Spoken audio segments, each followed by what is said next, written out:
Okay, hello and happy 2026. We're trying a new setup thing here because I got sick of recording on my phone, and there's the little clamp thingy that you use to put your phone on the stand was getting on my very last nerve. So I have a new camera that I got for Christmas, and I have this old podcast microphone that I've started using again. And we're doing this. Hopefully it works. If not, we'll go back to the drawing board, probably with the phone again, but whatever. Hi, my name is Summer Cannon. I am a horror author, and I am also, more importantly for this channel, a horror fan, and I'm here to talk to you about books. And this being the first video of 2026, we're still early in January, I want to talk about what last year was like reading-wise. And I think the thing that I'm going to come away with is I read a lot of really, really great books. I read a lot of anthologies and collections, and I really, really love those, but I want to read less of those this year because I did reach a point. I was reading in my reader's journal that I keep. First of all, if you don't do that, you really should get started, because I was finding that I would read a book and then like 2 weeks later I was losing details. A month later, people would say, "Oh, did you read this book? What did you think of it?" And I would draw a blank. I would sit there and go, it was good? Yeah, what was good about it? Which is not good. So I found that writing down my thoughts, my real thoughts, the ones that, even books that I like, even books that I love, I still have real thoughts that I don't necessarily want to share with everybody, because some of those feelings that I have are personal to me. They're personal to my life experience, and I don't want to talk about that to just anybody. And it's actually helped sort of cement the stories in my brain, so I can talk more intelligently about the books that I've read previously. And I was looking back through, and I noticed, coming back around to the short story collections and anthologies, that I did reach a sort of wall with short story collections and anthologies, and I was getting sick of them. And I was not necessarily being fair to the ones that I was still reading. They weren't getting a fair shake from me because I was getting fatigued with them. But I had some 5-star reads this last year. Let me see. What were ones that I rated 5 stars? A Woman Like Joe by Kenzie Jennings. She, like I've said before, she is an always buy from me. She doesn't publish a whole lot, and I do wish she did, but lady has a life. But she is so talented, and she has such a strong and intelligent voice as a writer that I always find myself not only drawn to her writing, but fully immersed in it and fully enjoying everything that she writes. Another 5-star one that I read was Lola on Fire by Rio Youers. This one, it's not a horror book, it's a thriller, but it was tons of fun. I really enjoyed that book. I've talked about it before. It got, it was part of its own episode back last year. Another 5-star, and I don't see this one getting talked about a lot, and it's a damn shame, because I do think people at this point need to be reading this book. It's called We All Live in the Fascist Police State Now, Thanks to This One Fucking Guy by Kozeniewski. I loved this book, and I was reading the entry in my reader's journal about what I wrote about it, and I mentioned, I was like, I was hesitant to start this book because of the world, and I didn't know if it would be too real. And the thing is Kozeniewski he's so smart and he's so talented. He doesn't pull any punches, but he's also not necessarily standing on a soapbox. There's no ham-fisting with the message in this book. It's very it is not a light touch. Listen to that. Listen to the title of that book. It is not a light touch, but it's also not preachy, even though there is definitely a message there, if that makes sense. Another 5-star book that I read, The Fisherman by John Langan. I'm not going to give too much attention to that one because it's a bigger author and everybody talks about it.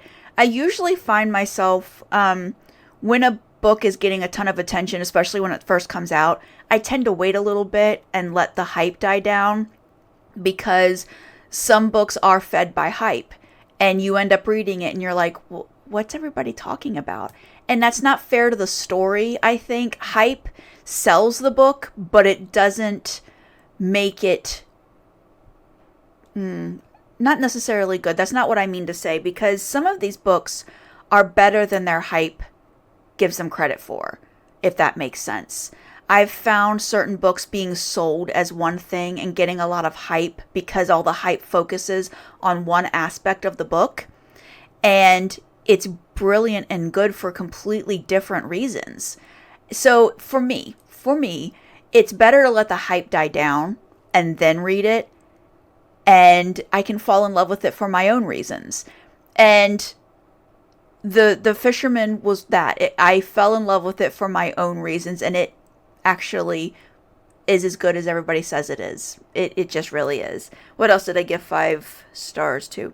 Thrift Store Puzzles by John Boden.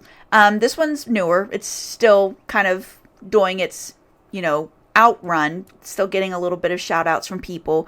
John Boden he's like Stephen Kozeniewski for me. They're both my friends, but they're also both these very brilliant men, and they have a very intense way of writing. They have a beautiful grasp of vocabulary, and I always come away from reading them feeling fulfilled as a reader and intimidated as a writer.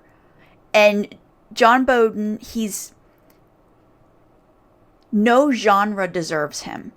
He is his own thing. And he does do a lot of horror, but he does a lot of other things. Like that, he has books out there that don't belong in a genre. They just belong in the good pile. Thrift Store Puzzles is most definitely, it belongs in horror, literary horror, I would say. But it's so much more than that. A genre is actually constricting to someone like that, to a writer like John Boden. Wonderful, beautiful work. Another 5-star I gave to was Dirty Heads by Aaron Dries. God, that was such a good book. If you haven't read it yet, please do. Please do. Aaron he's also a never miss for me. Everything he writes, I love. He's just wonderful. Let me see. This Is How a Villain is Made by Amanda Headley. Brilliant. Perfect. I mean, just a great book. And that brings me to the book that I read last year that I didn't get a chance to talk about.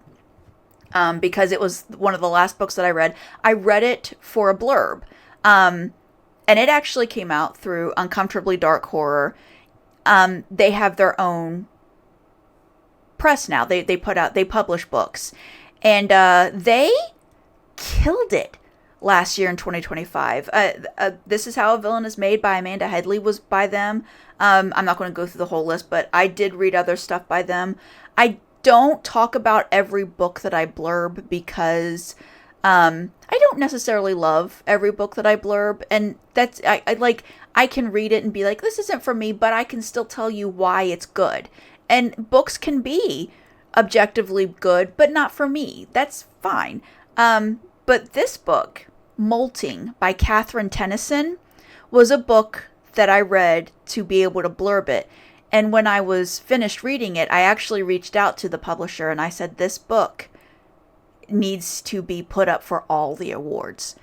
I never say that because awards don't mean a whole lot to me. They're nice, don't get me wrong, but I'm not writing for awards. I'm not reading books with awards and nominations and stuff like that in mind. But when I read this one, and especially when I learned that this writer is a debut author, this is their first work, I was blown away. So Molting is a story about losing oneself.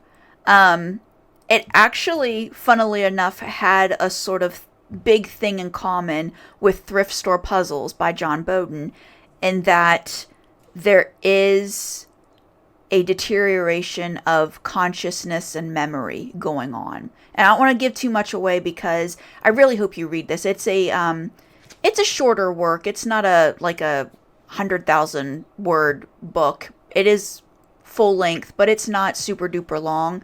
But it has perfect pacing. It unravels the story in a way that you are always on the hook. You're never bored. You're not necessarily completely surprised by the end, but there is enough that you didn't see all of it coming. So this book is about, the main character is a woman who buys like an A-frame cabin, but a nice one. You know, one of those nice ones that you usually see by a lakeside. But this one is in the woods, and she is escaping her life. She has decided to start over by getting away from everyone and everything. And it's just her and her dog. And there are strange things going on in her house, in neighboring houses, in the woods. And the way the story unfolds, it's heartbreaking. It hurts. The people around her are devastated by certain things that happen. And this was a 5-star, an easy 5 out of 5 for me. Molting by Catherine Tennyson. And I'm sorry I can't tell you too much about it because you just have to read it, because what unfolds, what unravels with this story, there is horror to it. There are things about it that are horrifying, but this is another one like a John Boden work. It's heartbreaking. It hurts to read these experiences that the characters are going through. And it was beautiful. This is this author's first work. Catherine Tennyson is about to rule the world if this is how she keeps going, because this book was perfection. And I'm not blowing smoke. I was bowled over by how good this book was. And as for the rest of the books that I read and recommended for 2025, I'm going to list them below. I just wanted to touch on the ones that really, really, like, I gave them 5 out of 5 stars. But some of these, they were 4 out of 5 stars. Some of these were 3 out of 5 stars. With my system, 3 out of 5 stars is good. I liked it.